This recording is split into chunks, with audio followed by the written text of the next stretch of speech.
Sustainability is at the top of almost every corporate agenda, with environment, social and governance, or ESG, a metric everyone from management to shareholders and customers is tracking.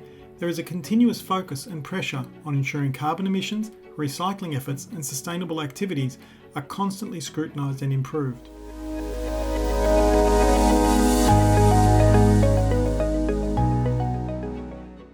Every industry vertical, from construction and real estate through to logistics, utilities and retail, has a focus on ESG. One of the most powerful tools we can use comes from the smallest devices on our networks.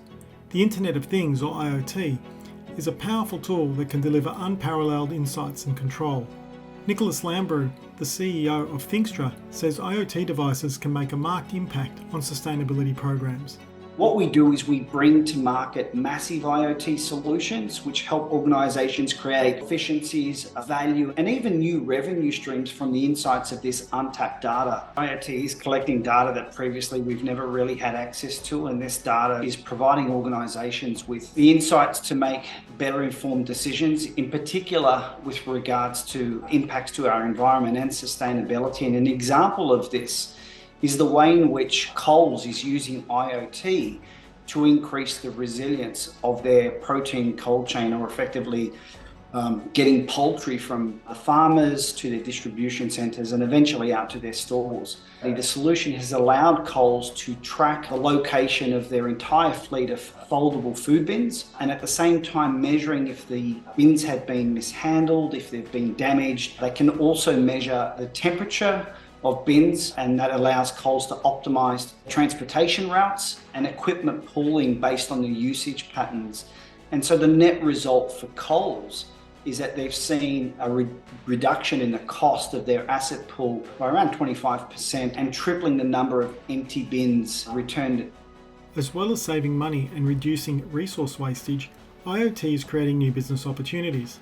This is happening in the brewing industry, where the cost of beer kegs is increasing and are prohibitive to new market entrants. Convoy are an organisation who developed a business aimed at the brewery industry with the objective of creating operational efficiencies throughout the supply chain for brewers.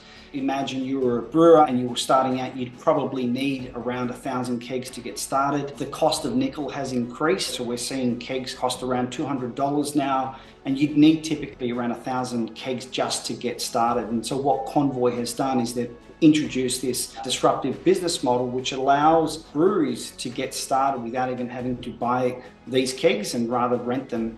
And through the use of IoT, they're able to not only track the location of these kegs, but they're also able to determine if the keg is empty, if it's full, ambient temperature to know whether or not these kegs have been put straight into the cool room or if they're still sitting on a dock somewhere. With buildings accounting for about 19% of total energy use and 18% of direct carbon emissions in Australia, there are significant opportunities for reductions in those metrics and substantial cost savings. One example that calls to mind is an organisation called Technopolis. They're a shared workplace provider and they have a presence in 6 countries, 1,500 organisations and around 45,000 employees they service.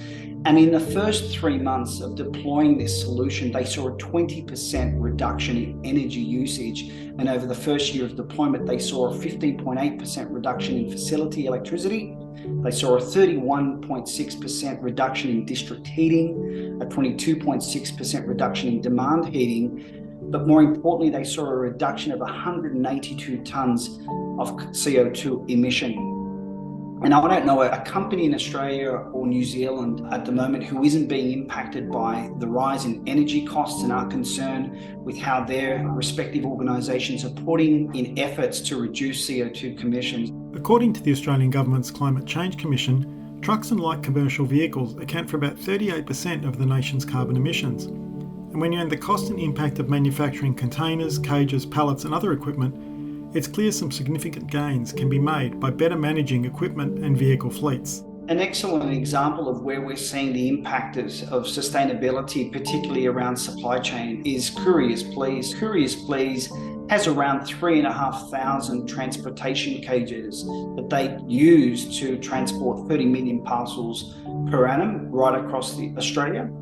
They distribute all of these parcels not only through their own system but through other contractors. And so what they were experiencing was a loss of about 10% of a fleet every single year. There was obviously a direct impact to their customers, because if they don't have the transportation cages, they can't get a parcel in there, they can't get it shipped out to its desired location.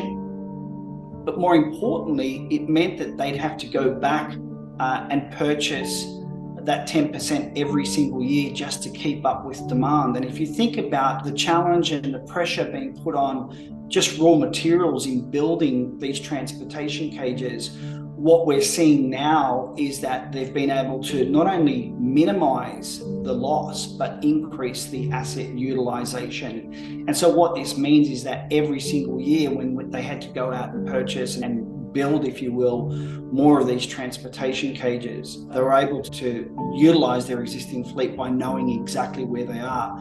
And that just eases the pressure on having to manufacture more of these assets. And what we're seeing is a circular economy, where we're seeing an extended life of that particular asset rather than them being lost every single year. We're seeing live their full life, whether that's 10, 15, 20 years. One of the most critical and data-dependent sectors in Australia is utilities.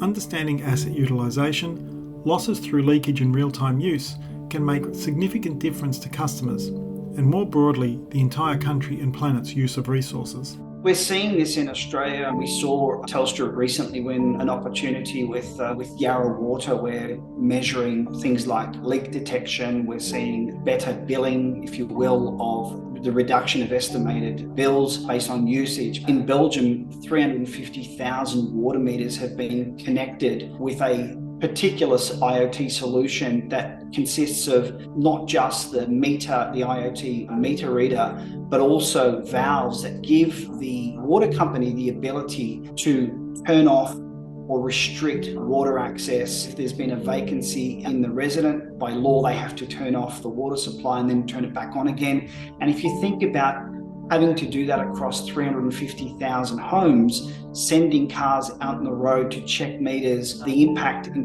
terms of obviously the release of greenhouse gas emissions, the fact that you're able to do this all remotely, and what it's resulted is they've been able to detect 4,000 leaks, they've stopped around 375 flow incidents, they've reduced water consumption by about 18%, and they're able to provide their customers with not just real-time online data, but they're also able to improve the accuracy of their billing, which is ultimately improving the customer experience. The key to making great decisions and taking the right actions is having access to the best possible and timely data. Thinxtra has been working with organisations all over the world to deliver IoT solutions that run on its massive national public IoT network. This operates across Australia, New Zealand, Hong Kong and Macau. IoT solutions empower organisations in every sector to know what's happening with their critical assets so they can be appropriately managed to deliver the best possible ESG outcomes.